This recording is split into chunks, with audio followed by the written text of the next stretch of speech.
Dear students, প্যাকের solve ক্লাসে আপনাদের সবাইকে স্বাগতম।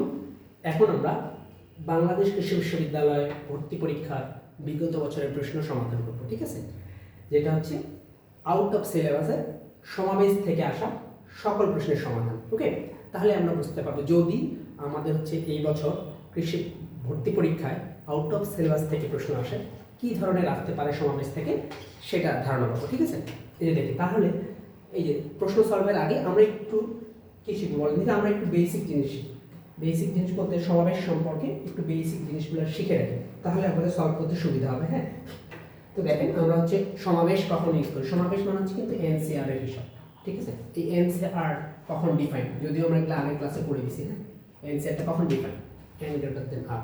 এই এনসিআর কখন হয় বলেন দেখি, কমিটি গঠন বা দল গঠন বা বাছাই করবেন সেরকম ক্ষেত্রে, ঠিক আছে? অথবা হচ্ছে জ্যামিতিক বিষয়াবলী, কতগুলো ত্রিভুজ গঠন করা যাবে, কতগুলো কর্ণ অঙ্কন করা যাবে, ঠিক আছে? ওই জিনিসগুলো কিন্তু আমাদের এনসিআর দিয়ে করতে হয়। ওকে, তাহলে এনসিআরটা কখন ডিফাইন, যে এন গ্রেটার দেন ইকুয়াল আর হবে। এই এনসিআর এর পরিবর্তে আমরা কি কি জানি সেটাও আমরা জানি, তাই না? তো আমরা কি বলছিলাম, তাই রিভিশন দিয়ে দিই, factorial n divide by factorial r into n minus factorial r, তাই না? এইটা ছিল। আমরা বলছিলাম যে না, আমরা এইভাবে হিসাব করবো না, আমরা হিসাব করবো এইভাবে, n into n minus one n minus two dot dot dot dot divide by হচ্ছে ফ্যাক্টোরিয়াল আর। ওকে, এইভাবে ছিল, তাই না? তারপরে আমরা আবার কি জানতাম একটু, আমরা বলছিলাম না এটা দিয়েও আমরা আগে করবো না, আমরা কি করবো, আমরা চেক করবো NCR এর পরিবর্তে আর কি লেখা যায়, NCN মাইনাস আর, ঠিক আছে? NCN মাইনাস আর, এটার পরিপূরক হচ্ছে এটা। এটা সরাসরি পরীক্ষায় এভাবে আসে যে NCR এর পরিপূরক কি, ঠিক আছে? NCN মাইনাস আর, এটা কিন্তু লেখা যাবে। ওকে, ঠিক আছে? এইটা সমান হচ্ছে এটা, এই জিনিসগুলো মাথায় রাখতে হবে, ঠিক আছে? এটা আমরা মাথায় রাখলাম। ওকে, মনে করলাম এটা আমরা জানি। আর এই হিসাবগুলো তো আমরা জানি, NC0 মানে কি, NC1 কি, NC2 কি, তাই না? এগুলো জানি না? NC0 মানে হচ্ছে 1, NC1 মানে n, NC2 মানে n into n minus 1 divide by হচ্ছে 2, 2 মানে ফ্যাক্টরিয়াল। ওকে, এইটা ঠিক আছে? তাহলে ম্যাক্সিমাম যে জিনিসগুলো আমাদেরকে জানতে হবে সেটা হচ্ছে এটা দেখে, খুবই ইম্পর্টেন্ট। এগুলো হচ্ছে সরাসরি সূত্র হিসেবে মনে রাখলে হবে, সূত্র মনে না রাখলেও হবে। দেখেন, NCR is equal two NCS হলে, S হলে, ঠিক আছে? N ইজ ইকুয়াল টু কি জানি আমরা, R প্লাস S, এটা কিন্তু আপনাকে মনে রাখতে হবে। NCR is equal two NCS হলে যদি হয়, তাহলে N ইজ ইকুয়াল টু লেখা যাবে এই যে নিচেরগুলো R plus S, R plus S, ঠিক আছে? এটা দিয়ে অনেক প্রশ্ন আসছে। ওকে, তাহলে এটা অবশ্যই আমাদেরকে মনে রাখতে হবে, ঠিক আছে? এইবার দেখেন আর একটা যেটা সবচেয়ে বেশি most wanted, repeat repeat repeat হয়, সেই ক্ষেত্রে হচ্ছে কিভাবে বলেন দেখি, এই যেটা NC0 plus NC1 plus NC2 plus dot dot dot dot দিলাম NCN ইজ ইকুয়াল টু আর। এই প্যাটার্নটা কিন্তু খুবই খুবই আসছে। হ্যাঁ, বহু রিপিট। এটা এইভাবে হবে, তাহলে 2 টু দি পাওয়ার n, ঠিক আছে? 2 টু দি পাওয়ার n, এটা হলো এরকম।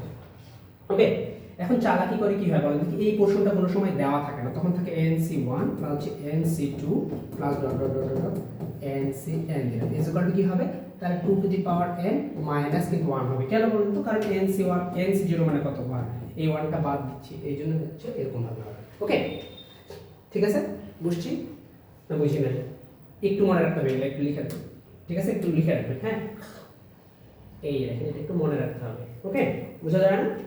আশা করি বোঝা যাবে। ওকে, এবার দেখি আমরা এই যদি আমাদের জ্যামিতিক বিষয়াবলী বলে কি ধরনের প্রশ্ন আসতে পারে সমাবেশ থেকে বা আসে, সেটা মনে করেন এরকম ভাবে দিলাম যে n সংখ্যক বিন্দু দেওয়া আছে, n সংখ্যক বিন্দু দেওয়া আছে, n সংখ্যক বিন্দু দেওয়া আছে, বলছে যে কয়টা সরলরেখা গঠন করা যাবে, অথবা বলছে যে কয়টা ত্রিভুজ গঠন করা যাবে।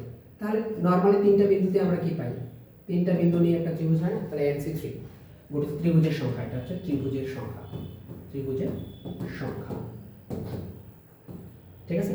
আমি যদি বললাম সরলরেখার সংখ্যা কত, তো সরলরেখার সংখ্যা, সরলরেখার সংখ্যা, ঠিক আছে? NC, আমি বেসিক গুলো বলতেছি। হ্যাঁ, এটা কিন্তু প্যাচ দেওয়া যাবে কিভাবে বলেন দেখি, যদি বলে যে n সংখ্যক বিন্দুর মধ্যে থেকে আবার r সংখ্যক বিন্দু একই রেখায় অবস্থিত, তখন আপনি কয়টা ত্রিভুজ গঠন করতে পারবেন, কয়টা সরলরেখা গঠন করতে পারবেন, ঠিক আছে? এগুলো ডিপলিতে যখন আমরা ডিপলি পড়বো তখন শেখাই দেবো। হ্যাঁ, দেখি তাহলে নর্মালি এটা মাথায় রাখি। এইবার যদি বলি যে মনে করেন n বাহু বিশিষ্ট বহুভুজের ক্ষেত্রে, একটা বহুভুজ দেওয়া আছে, যে n বাহু বিশিষ্ট বহুভুজের ক্ষেত্রে, n বাহু বিশিষ্ট বহুভুজের ক্ষেত্রে, বিশিষ্ট বহুভুজের ক্ষেত্রে, বহুভুজের ক্ষেত্রে n বাহু বিশিষ্ট বহুভুজের ক্ষেত্রে গঠিত কর্ণের সংখ্যা, এটা অনেকবার আসে, গঠিত কর্ণের সংখ্যা, কর্ণের সংখ্যা, ঠিক আছে, গঠিত কর্ণের সংখ্যা, এটা মনে রাখতে হবে। তাহলে এখন বলেন তো কর্ণ গঠন করার জন্য আমার কি দরকার? দুইটা কৌণিক বিন্দু দরকার নরমালি, এই জন্য তাহলে কি দরকার হচ্ছে NC2 আর মাইনাস হচ্ছে n। এটা একটু বুঝি, হ্যাঁ এটা একটু বুঝে দেয়। আমরা যদি বলতাম একটা ষড়ভুজ দেওয়া আছে, আঁকায় দেওয়া একটা ষড়ভুজ, হ্যাঁ 6টা বাহু, ওকে এটা দিলাম 6টা বাহু দেওয়া আছে, ওকে।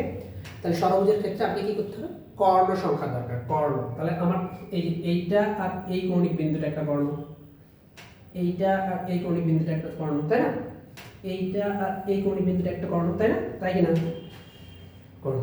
তাহলে আমার দেখেন তো আমার এই যে এইটা এইটা কি কর্ণ হবে? এইটা কি কর্ণ হবে? হবে না, কারণ এটা সাধারণ বাহু, ওকে। এই জন্য কি করতে হয়? NC2 মাইনাস n, জয়টা বাহু থাকে সেটা হচ্ছে বিয়োগ করতে হয়। এটা দিয়ে প্রচুর আসছে ময়মনসিংহ ইউনিভার্সিটিতে, হ্যাঁ ওকে। তাহলে এইটুকু জানলে আমরা এখন প্রশ্নগুলোতে বুঝতে পারবো সহজে, হ্যাঁ। আর তাহলে আমরা একটু দেখি, এখন আমরা হচ্ছে ওখানে যাচ্ছি, ঠিক আছে। এই যে দেখি আমরা কি করবো এখন, সলভ করি, ওকে ঠিক আছে। এই যে দেখেন 1 নম্বর প্রশ্নটাই কি আছে, দেখেন দেখি 1 নম্বর প্রশ্নটাই আছে আপনার হচ্ছে কি বলে দেওয়া আছে, এখানে দেওয়া আছে যে tan বাহু বিশিষ্ট বহুভুজের কর্ণের সংখ্যা কয়টি। দেখেন এটা কিন্তু যে গুচ্ছ এগ্রিকালচার গুচ্ছ 19-20 সালে আসছে, হ্যাঁ। একটু আগে শিখলাম না গঠিত কর্ণের সংখ্যা কিভাবে নির্ণয় করে, শিখছি না কিভাবে? তাহলে NC2 মাইনাস হলো n, nটা কি? এটা হচ্ছে বাহুর সংখ্যা, ঠিক আছে। তাহলে আমাদের কি হবে? tan C2 মাইনাস হলো 10, tan C2 এর হিসাব আমরা জানি 10 × 9 ডিভাইড বাই 2 মাইনাস হলো 10। এটা যদি আমরা কাটাকাটি করি 5 হবে, 5 9 45, 45 মাইনাস 10, তাহলে হলো কত? 35। তাহলে 35 ইজ দ্য রাইট অ্যান্সার। বুঝছি? এই জন্য প্যাটার্নটা মনে রাখতে হবে। n বাহু বিশিষ্ট বহুভুজের ক্ষেত্রে গঠিত কর্ণের সংখ্যা হচ্ছে NC2 মাইনাস n। এখানে 2 কেন? কারণ কর্ণ গঠন করার জন্য নরমালি আমাদের দুইটা কৌণিক বিন্দু দরকার, এই জন্য, ঠিক আছে। বুঝছি না বুঝি নাই? আশা করি বুঝছি, ওকে। তাহলে এবার দেখি এই পরেরটা, দেখা যায় তো না? এবার দেখো বলছে দুটি সমান্তরাল রেখার প্রত্যেকটির উপর 5টি করে বিন্দু আছে, এই বিন্দুগুলো সংযোগ করে মোট কতগুলো ত্রিভুজ গঠন করা যাবে, ঠিক আছে। একটু আমরা বুঝি ব্যাপারটা। এখানে কি বলছে? এখানে আমাদেরকে বলছে যে দুইটা সরল রেখা আছে, হ্যাঁ, দুটি সমান্তরাল সরল রেখা, এটাতে 5টা আছে, এটাতে 5টা বিন্দু আছে, ওকে। 5টা বিন্দু আছে, কয়টা ত্রিভুজ গঠন করা যাবে? এখন ত্রিভুজ গঠন করার জন্য আমাদের কয়টা বিন্দু দরকার? নরমালি 3টা। তাহলে দেখেন মনে করলাম যে আমি আপনাকে বললাম যে ভাই আপনাকে 10টা বিন্দু দিলাম, এটাতে 5টা এটাতে 5টা দিছি, তো আমরা একটু এইখানে যাই, হ্যাঁ। আমরা বললাম যে হচ্ছে কি বলছে, দুইটা সমান্তরাল রেখার মধ্যে দেওয়া আছে, দুইটা সমান্তরাল রেখার মধ্যে 5টা করে বিন্দু দেওয়া আছে, হ্যাঁ। মনে করলাম যে সমান্তরাল নাই, তখন আপনি কি করতেন? আমি বললাম 10টা বিন্দু দিলাম, কয়টা ত্রিভুজ গঠন করতে পারবেন? তখন আপনি এইভাবে লিখতেন না, tan C3 লিখতেন কি লিখতেন না? অবশ্যই লিখতেন, তাই না? tan C3 লিখতেন। এখন আপনি কি করতেন? আবার আমি বললাম যে ভাই ওয়েট, এই 10টা যে বিন্দু দেওয়া আছে এর মধ্যে 5টা একই সরলরেখায় অবস্থিত, এই দেখুন 5টা একই সরলরেখায় অবস্থিত, আবার 5টা একই সরলরেখায় অবস্থিত। তাহলে এই 5টা দিয়ে কি ইন্ডিভিজুয়ালি আলাদা করে ত্রিভুজ গঠন করা যাবে? যাবে না, কারণ ত্রিভুজ গঠন আমি কিন্তু এইভাবে গঠন করতে পারতাম না, আবার এটা বেলে ত্রিভুজ গঠন হইতো কি না? হইতো। যেহেতু একই সরলরেখা অবস্থিত সেহেতু এই বিন্দুগুলো দ্বারা এখন ত্রিভুজ গঠন করা যাচ্ছে না, কিন্তু যাইতো তো যদি একই রেখা না হইতো। যেহেতু আমরা 10টা বিন্দু ধরছিলাম, দেখলাম মনে করলাম যে একই রেখা অবস্থিত নাই, তাহলে হচ্ছে tan C3 হবে। এখন হচ্ছে এই 5C3 দ্বারা আমি আবার পৃথকভাবে ত্রিভুজ গঠন করতে পারতেছি না, ওকে। তাহলে এই 5টা দ্বারা আমি পারতেছি না, আবার এই 5টা দ্বারাও পারবো না, তাহলে এখানে এই জন্য 2 গুণ দিয়ে দিলাম, ওকে। তাহলে দেখেন মোটটা থেকে যেটা পারতেছি না সেটা বিয়োগ দেবো, তাহলে আনসার হয়ে যাবে, ওকে। দেখেন tan C3 মানে কত? 10 9 8 ডিভাইড বাই ফ্যাক্টরিয়াল 3 মানে কত? 6, তাহলে 3 × 2 দিলাম, ওকে। আর এখানে মাইনাস 5C3 মানে 5C2 লেখা যাবে, 5C2 মানে 5 4 ডিভাইড বাই 2 ইনটু দিলাম 2, ওকে। এই 2 ভ্যানিশ, ওকে। 3 3 9 আর এখানে দিলাম 5 দিছি, তাহলে 5 8 40 3 4 12 120 আর মাইনাস 4 5 20, তাহলে आंसर কত ভাইয়া? 100। বুঝা গেছে কি? এই দেখেন তাহলে টোটাল বিন্দু থেকে আমি বললাম যে 10টা বিন্দু দেওয়া আছে, তাহলে tan C3 করলেন আপনি এখন হচ্ছে বাকিগুলো দিয়ে আমরা পারতেছি না। বাকি কয়টা ছিল? 5টা। একটাতে ছিল 5টা 5C3, পরেরটা তো যেহেতু আবার 5C3 হবে, তাই না? এই যে এইটা বাদ, এই দুইটা বাদ দিলে হচ্ছে আমাদের কত হবে? 100। বোঝা গেছে? আশা করি বোঝা গেছে। ওকে, এবার দেখি আমরা আবার এখানে যাই, দেখি এবার পরেরটা দেখেন। এই যেটা মোস্ট ওয়ান্টেড, বহুবার আসছে, হ্যাঁ, এটা কিন্তু অন্যান্য ইউনিভার্সিটির জন্য খুবই আসে। সামনে যেহেতু আমাদের আবার হাজি দানিশের পরীক্ষা আছে, রাজশাহী প্রশ্ন আসে, যদি আউট অফ সিলেবাস থেকে দেয়, সমাজ থেকে এই টাইপসের ম্যাথগুলাই দেয় ম্যাক্সিমামই। ওকে, একটু আগে আমরা কি দেখলাম? দেখেন NCR ইকুয়াল টু NCS হলে আমরা বলছিলাম কি, বলেন দেখি, N ইজ ইকুয়াল হচ্ছে R প্লাস S, তাই না? দেখুন ওই প্যাটার্নটাই আছে। NC5 is equal two NC7 হলে NC9 ইজ ইকুয়াল টু 1। ওকে, তাহলে আমরা এখানে কি বলবো? N ইজ ইকুয়াল টু আমরা তাহলে কি লিখতে পারবো? 5 প্লাস 7, তাই না? মানে কত? 12। দেখেন 7 5 12, তাহলে 12 হলো। এবার আমাদের কি বলছে? 12C9 এর মান বের করতে হবে, ঠিক আছে?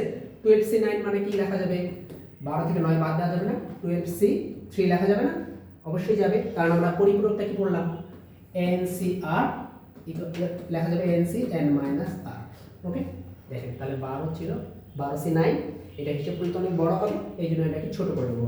12 থেকে 9 বাদ দিলে 3 হয়, তাহলে লেখা যাবে।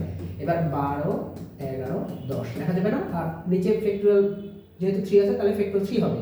ফ্যাক্টরিয়াল 3 মানে কি? 1 থেকে 3 পর্যন্ত গুণ, মানে কত? 6 দেখলাম, তাও 1 2 3। ওকে, তাহলে 3 দুগুণে 6, 6 দুগুণে 12 দিলাম। ওকে, তাহলে 10 দুগুণে 20 হলো, 11 দুগুণে 22, এই দেখেন 220 আনসার। বুঝা গেছে কি? প্যাটার্ন কোনটা? প্যাটার্ন হচ্ছে এই যে ভাই, এটা প্যাটার্ন হচ্ছে এই যেটা, ঠিক আছে? বুঝা গেছে? সহজ না? এই জন্য আমরা হচ্ছে প্রথমে ওই প্যাটার্নটা দেখাই দিলাম, হ্যাঁ, যে কি করতে হবে।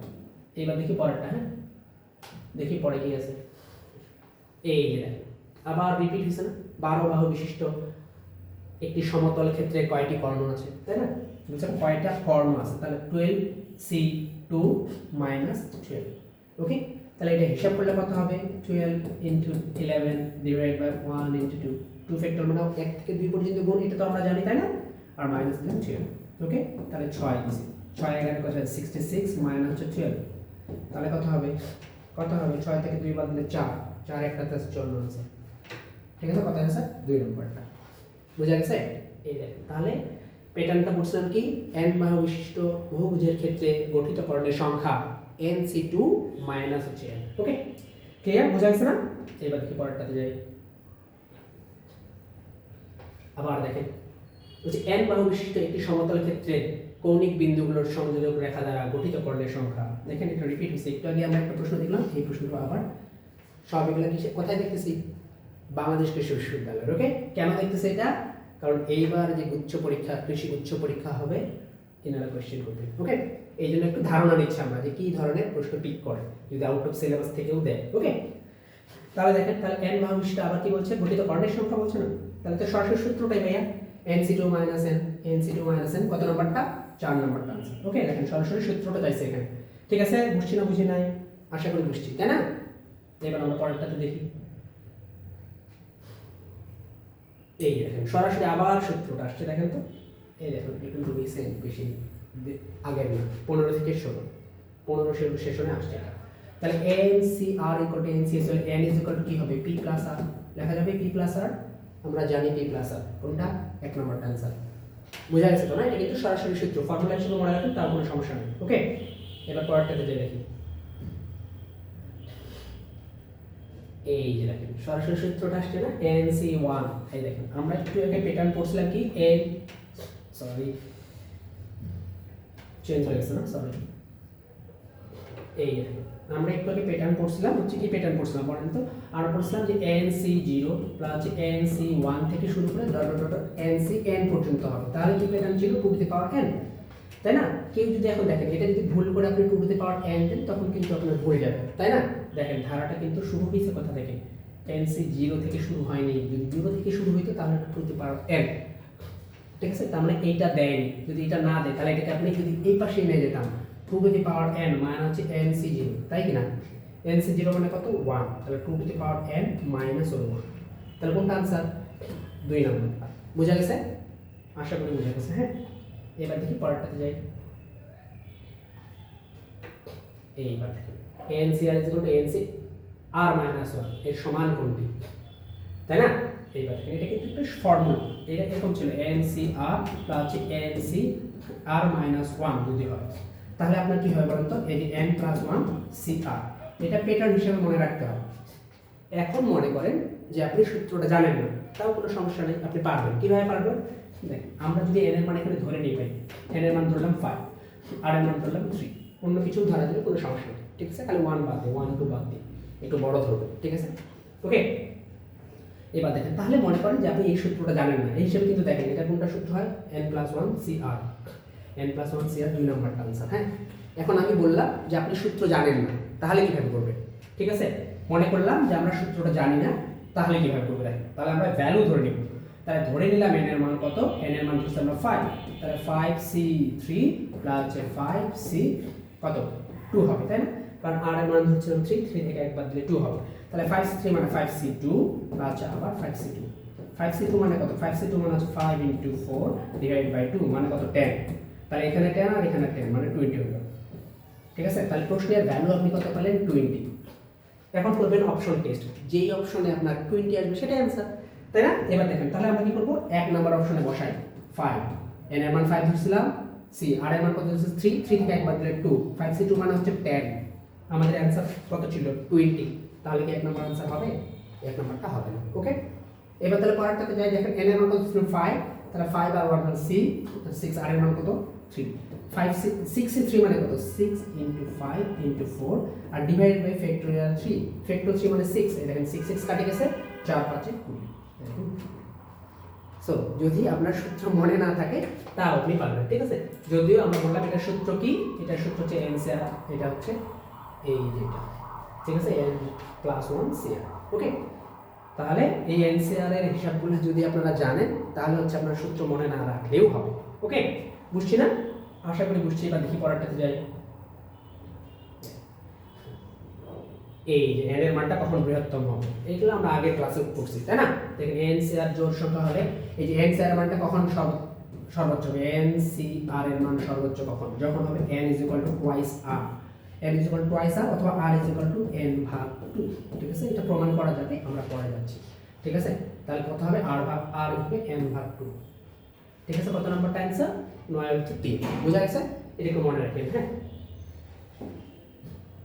এবার দেখি পরেরটাতে 10 নম্বর যাই, গঠিত ত্রিভুজের সংখ্যা। দেখেন এখানে কি বলছে, 12 বাহু বিশিষ্ট একটি সমতল ক্ষেত্রে কৌণিক বিন্দুগুলোর সংযোজক রেখা দ্বারা গঠিত ত্রিভুজের সংখ্যা।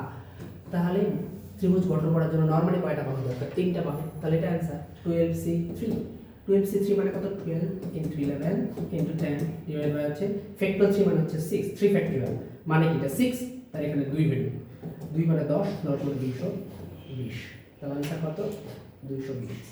বুঝছি না, বুঝি না? আশা করি বুঝছি। ওকে, এবার দেখি পরেরটাতে যাই। এইবার দেখেন 11 নম্বর, 10 জন পুরুষ এবং 6 জন মহিলা থেকে 6 জন পুরুষ এবং 4 জন মহিলা সম্বলিত কতগুলো কমিটি গঠন করা সম্ভব, ঠিক আছে? এখন বলছে কমিটি গঠন করতে হবে কতগুলো, এটা আমরা সোজা জানি, এই জন্য বললাম দল গঠন বা বাছাইয়ের ক্ষেত্রে হচ্ছে এনসিআর হিসাব করতে হয়। তাহলে 10 জন পুরুষের মধ্যে কয়জন নিতে হবে, 6 জন পুরুষ, তাহলে 10c6 আমরা চুজ করতে পারবো না। এইবার আমাদের কত নিতে হবে, মহিলা নিতে হবে কয়জন, 4 জন, মহিলা আছে কতজন, 6 জন, 6 জনের মধ্যে নিব আমরা কতজন, 4 জন, ঠিক আছে? এই দেখেন এইবার হলো সব হয়ে গেছে। তাহলে কোনটা অ্যানসার, 2 নম্বরটা অ্যানসার, 10c6 আর হচ্ছে 6c4। ওকে, বুঝা গেছে না? দেখেন 10 জনের মধ্যে 6 জন কেটে গেছে, আর হচ্ছে 6 জনের মধ্যে আর হচ্ছে 4 জন কেটে গেছে। ওকে, ক্লিয়ার? তাহলে হচ্ছে 2 নম্বরটা। এবার পরেরটাতে যাই দেখি, দেখা যায় তো না? এবার দেখেন বলছে কোনো পরিষদে একজন সভাপতি, 3 জন সহসভাপতি ও 20 জন সাধারণ সদস্য রয়েছে। একজন সভাপতিকে নিয়ে একজন সহসভাপতি ও 5 জন সাধারণ সদস্য নিয়ে কয়েকটি উপকমিটি গঠন করা যাবে। নরমালি দেখি এটা হচ্ছে দল গঠনগুলো কীভাবে করতে হয়, যাদের উপর শর্ত আরোপ করা হয় প্রথমে তাদেরকে নিয়ে কাজ করতে হয়, ঠিক আছে? আর হচ্ছে কন্ডিশন অনুযায়ী ডিক্রিজ করতে হয়, ঠিক আছে? এবার দেখেন তাহলে এখানে আমরা কি করবো, বলছে একজন সদস্য নিয়ে একজন নিয়ে নেবেন, একজনে দেখেন সভাপতি কত বলছে, একজন সভাপতিকে, দেখো একজন সভাপতিকে নিয়ে একজন সহসভাপতি ও 5 জন সহসভাপতি, কয়জন ছিল, 3 জন, যে একই কাহিনী এই জন্য গুণ হবে 3c1, কারণ তিনজন সভাপতি থেকে আমরা নিতে হবে কয়জনকে, একজনকে নিতে হবে। এখন বাকি কয়জনটাকে আছে বা সাধারণ সদস্য কয়জন আছে, মোট ছিল 20 জন, নিতে হবে কয়জন, 5 জন। দেখেন তাহলে যে 20 জন থেকে 5 জন নিচ্ছি, তাহলে আমাদের কিন্তু হিসাবটা এখানে 1, এখানে 3 1 মানে 3, এখানে 20 অনেক বড় হবে, এটা দেখেন 20 ডিক্রিজ করবো, হ্যাঁ 19 18 17 1 2 3 4 5 যেহেতু আছে না 5 পর্যন্ত ডিক্রিজ করলাম, তারপরে 16। ওকে, আর নিচে হচ্ছে 5 ফ্যাক্টর মানে হচ্ছে 120 আমরা দিয়ে দিলাম, দেওয়া যাবে। এই শূন্য কেটে দেওয়া যাবে। দেখেন অনেকগুলো হবে, এটা এতগুলো গুণ করলে 4320 থেকে তো বেশি হয়ে যাবে। এটা আছে 4 নম্বরটা আনসার, হ্যাঁ না আনসার বুঝছি। এই দেখেন তাহলে কতজন নিতে হয়, যেহেতু একই কাহিনী একভাবে গঠন করতে হবে, এটা কিন্তু এখানে গুণ দেওয়া আছে। যদি পৃথকভাবে হইতো তখন আমরা যোগ দিতাম, হ্যাঁ অনেকগুলো কন্ডিশনে যোগ দেওয়া যেত। ওকে, নাহলে আমাদের অন্য ক্লাসগুলো আছে তখন ওখানে দেখেন দল গঠনের যে ক্লাসগুলো সেখান থেকেই ভালো মতো বুঝতে পারবেন। ওকে, এইবার দেখেন আবার রিপিট প্রশ্ন, দেখেন কতবার রিপিট আসছে না এনসিআর। দেখেন এনসিআর রিলেশনটা থেকেই বারবার আসছে কিন্তু। দেখেন তাহলে এনসি 12 আমরা কি বলেছিলাম, এনসি তাহলে 12 প্লাস হচ্ছে 8 হবে, তাই না? 12 প্লাস 8 মানে 20, এর মান কত হবে 20। দেখেন এর মান 20, বোঝা গেছে না? আশা করি বোঝা গেছে। এইবার দেখি পরেরটা, এই যে দেখেন এনসিএন এর মান কত। এনসিএন এর মান হচ্ছে আমরা জানি এনসিএন এর মান হচ্ছে 1 আর এনপিএন মানে হচ্ছে ফ্যাক্টোরিয়াল n, এটা আমরা শিখছি, ঠিক আছে? প্রিভিয়াস ক্লাসটাতেই শিখছি এনসিআর আর এনসি, এই যে এনসিএন, এনসিএন মানে হচ্ছে আপনার 1। কেন বলেন তো? দেখেন 1 কেন, তাহলে হচ্ছে n ফ্যাক্টোরিয়াল ডিভাইড বাই হচ্ছে n ফ্যাক্টোরিয়াল আবার n মাইনাস n ফ্যাক্টোরিয়াল, তাই না? তাহলে কি হলো, এই n ফ্যাক্টোরিয়াল কেটে গেছে, 1 ভাগ হচ্ছে 0 ফ্যাক্টোরিয়াল। আমরা বলছিলাম 0 ফ্যাক্টোরিয়াল মানে কত, 1, তাহলে 1 ভাগ 1 মানে কিন্তু 1। ওকে, বুঝছি না বুঝি নাই? আশা করি বুঝছি। ওকে, তাহলে মনে রাখবেন এনসিএন মানে হচ্ছে 1 আর এনপিএন মানে হচ্ছে ফ্যাক্টোরিয়াল। ওকে, বোঝা গেছে? এইবার দেখি পরেরটা,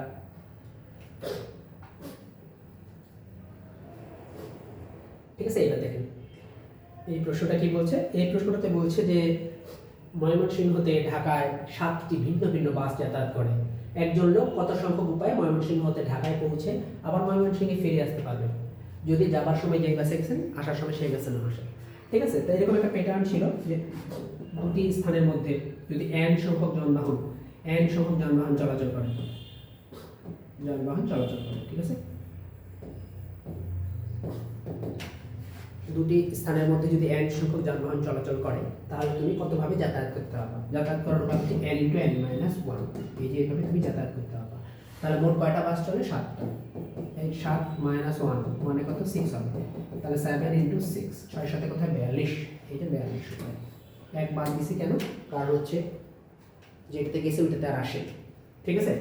এই জন্য হচ্ছে 6 7 42। তাহলে আমি প্যাটার্নটা কি বললাম, দুটি স্থানের মধ্যে যদি n সংখ্যক যানবাহন চলাচল করে তাহলে যাতায়াতের মোট উপায় হবে n × n - 1। ওকে, n × n - 1 বুঝছি না বুঝি নাই?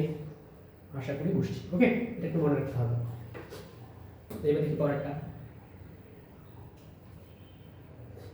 এবার দেখেন বলছে n যুগ্ম সংখ্যা হলে এনসিআর এর মান কখন সর্বোচ্চ হবে? এটাও রিপিট না, একটু আগে আমরা করলাম সলভ। এটা দেখেন এনসিআর মানটা n আমরা কি বলছিলাম, টুয়াইস r হবে, n টুয়াইস r, অথবা r এর মানটা হবে n ভাগ 2, এক নম্বরটা आंसर। ওকে, বুঝছি না বুঝি নাই? আশা করি বুঝছি। এবার দেখি, তাহলে দেখেন রিপিট প্যাটার্ন না, এই যে এনসিআর কয়েকটা হিসাব দেখেন, একটু আগে ওইটা বললাম, দেখেন কত হবে। তাহলে 5c1 থেকে শুরু হইছে, তাই না? সরি, চেঞ্জ হয়ে গেছে একটু, আমরা 18 নম্বরটা সলভ করছিলাম, তাই না? এই যেটা সলভ করছিলাম দেখেন, তাহলে আমাদের কি বললাম, আমাদের প্যাটার্নটা শুরু হয়েছে 5c1 থেকে, তাই না? তা আমরা তো শুরু হওয়ার কথা ছিল 5c0 থেকে, 0 থেকে যদি শুরু হয় তাহলে আমরা কি লিখতাম, 2^5 লিখতাম, তাই না? যেহেতু আমার এটা নাই এই জন্য -1 দিব, 2^5 - 1, 2^5 মানে কত, 5টা 2 গুণ মানে কত, 32 হবে, 32 মাইনাস হবে 1, তাহলে 32 থেকে 1 বাদ দিলে কত হবে, 31, তাহলে 31 आंसर। কিন্তু যদি আমার 5c0 থাকতো না তখন আমার 32 आंसर হতো, ঠিক আছে? 32 आंसर হতো। বুঝছি না বুঝি নাই?